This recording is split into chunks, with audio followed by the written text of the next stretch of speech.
13, 14, 15, 16 16খান কৰি কিতাপ পঢ়ছো মোক আৰু কোনে পায়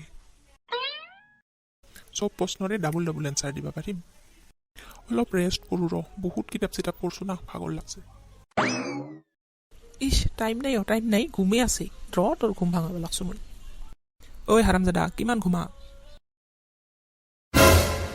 তোহাৰ জাল্লাত মই শান্তিত ঘুমাবাও নৰা হৈছো অলপমানতো শান্তিত থাকবা দি জন্মৰ পৰা আজিলৈকে কি অশান্তিত আছা হা ইতে যে তোক শান্তি লাগে উঠেক চবে তিনালিত আড্ডা মাৰিব লাগছে তুই নাই কাৰণে তোক মাতপা আহিলো নাজা যদি থাক নাই মই আজিকালি অলপ আড্ডা চাড্ডা মাৰা কমাইছো ইণ্টাৰভিউৰ কাৰণে প্ৰিপাৰেশ্যন কৰি আছো চাকৰি নাপালে আজিকালি ছোৱালীও নপতে সেইকাৰণে অলপমান পঢ়া শুনাতে ব্যস্ত হৈ আছো সেইকাৰণে তোৰ মোৰ চাৰিওফালে কিতাপে কিতাপ মই বৰ্তমান চব প্ৰশ্নৰে ডাবল ডাবল এনসাৰ দিব পাৰো ডাবল কিয় মই এটা প্ৰশ্নত 3টা কৰি এনসাৰ দিব পাৰো সঁচাই কৈছা তো মই যি প্ৰশ্ন সুধিম তাৰে তুই 3টা এনসাৰ দিবা পাৰবি তো আৰে ভাই তুই সুধিছা না তাৰপিছত কবি মই কিমান টেলেণ্টেড ঠিক আছে কোৱাচোন তোৰ দেউতাৰ নাম কি এতিয়া কেনেহেন প্ৰশ্ন হ'ল তুই এনে অলপ আগতে কলি তই চব প্ৰশ্ন 3টা কৰি এনসাৰ দিবা পাৰো দি এনসাৰ দি হৈছে তোৰ ইণ্টাৰভিউ লোৱা শেষ বাদ দি ইতে যাবি না ইতে থাকবি উপায় নাই যাবাই লাগব এইখিনি আহাইতে ইমান সময় লাগে না কি কৰি আছিলি বলটো তামাম পঢ়া শুনা কৰি আছিল অলপমান ইণ্টাৰভিউ ললো কি কয় বলটো হয় না যি বুজা গেছে মোৰ মান সন্মান চেছ কৰব নহয় ৰে এৰ কথা বাদ দি কি নহয় তুই না এটা প্ৰশ্ন 3টা কৰি এনসাৰ দিবা পাৰা বা বলটো তোৰ দেখোন তামাম টেলেন্ট বেটাই দিনে ৰাতি কিতাপতে ব্যস্ত থাকে টেলেণ্ট নহ'ব না বলটোক আৰু কাই পায় চৰকাৰী চাকৰি লৈহে এৰিব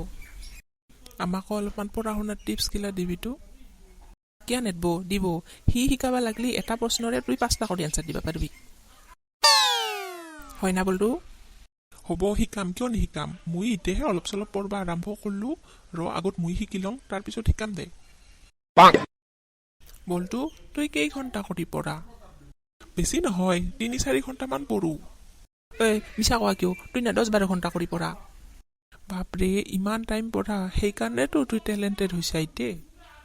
দে ভাই তই ভাল কৰি পঢ় ইণ্টাৰভিউত কি প্ৰশ্ন সোধে আমাকো অলপমান কবি যাতে পিছত আমি ইণ্টাৰভিউ দিবা গেলি আমাৰ অলপমান হেল্প হৈ যায়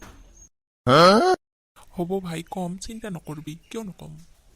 মই এতিয়া যাওঁ নেকি সন্ধিয়াই হ'ল দেখোন সেই যাবি ৰ ইমান কিয় দৌৰা লাগছে অহ মই না পাহৰি গৈছিলো তুই ঘৰত যাই তো পঢ়া শুনা কৰবি না দে ঠিক আছে যা দে ভাই বলটো দেখোন তামাম পঢ়া শুনাত লাগছে ইমান পঢ়া শুনা কৰি কি হ'ব হা না আমি চৰকাৰী চাকৰি পাম না আমাৰ কপালত ভাল আপি আছে এই ৰজাৰ মাহত ইগিলা টেনচন আৰু নলং ৰজাটা যাবা দি তাৰপিছত তুই ৰজা আছা নেকি কিবা সন্দেহ আছে নেকি মই ফুল 30টা ৰজা ৰাখো দে ভাই আমিও যাংছো ইফতাৰ কৰাৰ টাইমে হ'ল আৰু ৰাইজসকল আপোনালোকক সকলোকে পবিত্ৰ ৰমজান মাহৰ শুভেচ্ছা থাকিল